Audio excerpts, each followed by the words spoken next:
স্মৃতির অতল গহ্বরে ঐতিহ্যবাহী সাহারপাড়া বাজার অবহেলা আর অব্যবস্থাপনায় আজ যেন এক পরিত্যক্ত জনপদ। জগন্নাথপুরের জনপ্রিয় অনলাইন নিউজ পোর্টালে আপনাদের স্বাগতম। আপনারা দেখছেন প্রতিদিনের জগন্নাথপুর। বিস্তারিত দেখুন মোহাম্মদ সুজন মিয়ার ভিডিও চিত্রে। হজরত শাহজালাল রাহমাতুল্লাহের অন্যতম সঙ্গী ও বিশিষ্ট আউলিয়া হজরত শাহ কামাল কাহাফার রাহমাতুল্লাহের স্মৃতিধন্য সুনামগঞ্জের জগন্নাথপুর উপজেলার সৈয়দপুর সাহারপাড়া ইউনিয়নের ঐতিহ্যবাহী সাহারপাড়া বাজার। প্রায় ৭০০ বছরের প্রাচীন সাহারপাড়া গ্রামের সামাজিক, সাংস্কৃতিক ও অর্থনৈতিক বিবর্তনের জীবন্ত সাক্ষী এই বাজারটি আজ চরম অবহেলা, অব্যবস্থাপনা আর আধুনিক নাগরিক সুবিধার অভাবে এক প্রকার পরিত্যক্ত জনপদে পরিণত হতে চলেছে। একসময়ের জমজমাট ও কোলাহলপূর্ণ এই বাণিজ্যিক কেন্দ্রটি এখন তার অতীত গৌরব হারিয়ে পুরোপুরি ম্লান। স্থানীয়দের অভিযোগ, সুনির্দিষ্ট পরিকল্পনা ও প্রশাসনের উদাসীনতার কারণে বাজারটি এখন ক্রেতা বিক্রেতা শূন্য হয়ে পড়েছে, যার ফলে মানুষ বাধ্য হয়ে পার্শ্ববর্তী অন্যান্য বাজারের দিকে ঝুঁকে পড়ছে। চতুর্দশ শতাব্দীতে হজরত শাহ কামাল রাহমাতুল্লাহ এই অঞ্চলে আগমন করে ইসলাম প্রচার ও বসতি স্থাপন করার পর থেকেই মূলত সাহারপাড়া বাজারের গোড়াপত্তন হয়। ধন্যবাদ ভাই। আমি আপনার মাধ্যমে আসলে কখনো তুলে ধরতেছি আমরা বাজার আসলে একটা সুনামধন্য বাজার। এই বাজারের অতি ইতিহাস খুবই সমৃদ্ধ, সত্য কথা এটা। কিন্তু কালের পরিক্রমায় বাজার আজকে কিছু তুইলেও একটু ডাউন। প্রশাসনিকভাবে একটু দৃষ্টি কামনা করি বাজারের প্রতি। কারণ হইলে দেখা যায় সৈয়দপুর আওতাধীন জগন্নাথপুর আওতাধীন অনেক বাজারগুলাই মেইন রোডের পাশাপাশি অবস্থিত। প্রত্যেকটা বাজারও দেখা যায় ফুটপাত রাস্তা দখল করে আছে। বাজার পাশ হইলে প্যাসেঞ্জার হলে অনেক সময় লাগে, অনেক সময় ট্রাফিক বা দুর্ঘটনার শিকার হয়। তো আমি এখানে প্রশাসনের দৃষ্টি কামনা করব, তারা যদি কেন তদারকির মাধ্যমে জগন্নাথপুরের আওতাধীন সৈয়দপুর বাজারও সেম সমস্যা, ইভেন নয়াবন্দর বাজারও মানে দেখা যায় রাস্তার পাশাপাশি কেন ফুটপাত দখল কইরা এখানে সময় অনেকটা মানুষের ব্যাহত হয়, ট্রাফিক লাগাই থাকে, বিভিন্ন দুর্ঘটনার শিকার হয়। প্রশাসন কেন দৃষ্টি কামনা, তারা সুদৃষ্টি দেয় এটা ফুটপাত থাকতো না, বাজার আরো বড় হইব এবং পাশাপাশি বাজারও চলতে ফিরতে প্রত্যেকটা মানুষের সুবিধা হইব। প্রাচীনকালে রত্না নদী ও হাওড়াঞ্চলের সংযোগস্থলে অবস্থিত হওয়ায় এটি ছিল এই অঞ্চলের অন্যতম প্রধান নৌবন্দর ও বাণিজ্যিক কেন্দ্র। মধ্যযুগে শাহ কামাল রাহমাতুল্লাহের বংশধরদের পরিচালিত মুয়াজ্জামাবাদ উপপ্রশাসনের সময় থেকেই এই বাজারটি এক অনন্য উচ্চতায় পৌঁছায়। দূর দূরান্ত থেকে মানুষ এখানে আসত ব্যবসা বাণিজ্যের প্রয়োজনে। এমনকি ব্রিটিশ ও পাকিস্তান আমল পেরিয়ে স্বাধীন বাংলাদেশেও প্রবাসী অধ্যুষিত এই অঞ্চলের অর্থনৈতিক চালিকা শক্তি ছিল এই সাহারপাড়া বাজার। জগন্নাথপুর সাহারপাড়া গ্রামের বাজার, এটা ছোটমোটো একটা বাজার, আগে ঐতিহ্যবাহী বাজার। আমার বড় বড় ভাই আমার বাপ দাদারা খুঁজে গেছে, অনেক জমজমাট আছে।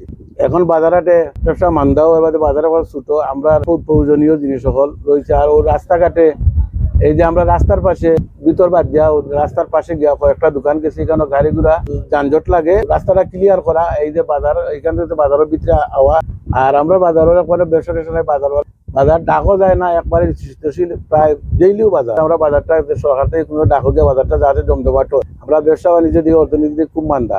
বাজার অনেক দিতে আমরা জন্মরাগর বাজারের বাথরুম ব্যবস্থা আমরা সরকার থেকে একটা পাইছি, তেমন সুবিধা নাই। আমরা একটা পানির মেশিনের প্রয়োজন, সরকার থেকে একটা পাইছি, ডিবিটা 2 দিন পরে নষ্ট হয়ে যায়। একটা ডিপোর প্রয়োজন, আমরা একটা ডিপোর দরকার। আর বিশেষ করে আমি ওখানে কইলাম যে আমরা ঐতিহ্যবাহী বাজার, পূর্বপুরুষের বাজার, আমরা রাস্তাঘাটটা ক্লিয়ার করিয়া রাস্তাঘাটে যে দোকানগুলো আছে এগুলা তার ভিতরে আনার দরকার। আমরা সরেজমিনে বাজারটি ঘুরে দেখা যায় অতীতের সেই যৌনস আর অবকাঠামোর কিছুই এখন অবশিষ্ট নেই। যুগের পর যুগ পার হলেও বাজারের কোনো দৃশ্যমান পরিবর্তন বা আধুনিকরণ হয়নি। বাজারে আসা ক্রেতা বিক্রেতাদের জন্য নেই কোনো সুপেয় পানির ব্যবস্থা। সবচেয়ে ভয়াবহ রূপ ধারণ করেছে বাজারের ড্রেনেজ বা পানি নিষ্কাশন ব্যবস্থা। সামান্য বৃষ্টি হলেই বাজারে জলাবদ্ধতার সৃষ্টি হয়, নোংরা ও দুর্গন্ধযুক্ত পানি মারিয়ে মানুষকে চলাচল করতে হয়। বাজারের ভেতরের রাস্তাঘাটগুলোর অবস্থা এতটাই নাজুক যে সাধারণ মানুষের হাঁটা চলার পরিবেশটুকুও নেই। কাদা আর আবর্জনার ভাগাড়ে পরিণত হয়েছে বাজারের বিভিন্ন গলি। তারপর যে বাজার, আমরা বাজারটা অত্যন্ত অপরিবেশ হয়েছে, এখনো সব দিকে আগাইছে, আমরা এই সাইড এখনো আগাইছে না। আমরা যে টিউবওয়েলের একটা প্রবলেম, বাথরুমও প্রবলেম, বাদে রাস্তাঘাটের যে দোকানপাট ওগুলা সরকার থেকে আবেদন করা হয়েছে যে হরাইবার লাগে। আমি চাই ওখানে যে সবই চলাফেরা করতো, সুন্দর পরিবেশে চলাফেরা করতো, যাতে আমরা সামান্য জিনিসের লাগে অন্য জনের কোনো ক্ষতি হইতো না।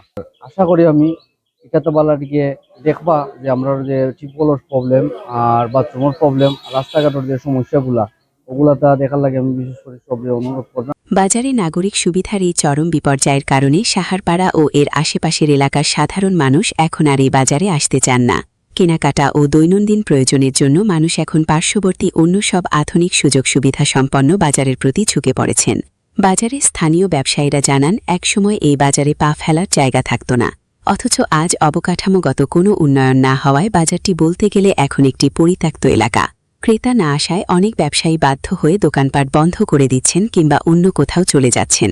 দীর্ঘদিন ধরে বাজার থেকে সরকারিভাবে রাজস্ব বা ইজারা আদায় করা হলেও বাজারের আভ্যন্তরীণ উন্নয়নে কোনো পদক্ষেপ নেওয়া হয়নি।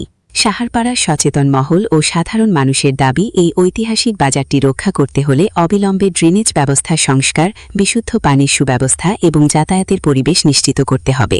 ঐতিহ্যবাহী সাহারপাড়া বাজারকে পুনরুজ্জীবিত করতে স্থানীয় প্রশাসন ও জনপ্রতিনিধিদের দ্রুত কার্যকর পদক্ষেপ নেওয়ার জোর আহ্বান জানিয়েছেন ভুক্তভোগী এলাকাবাসী।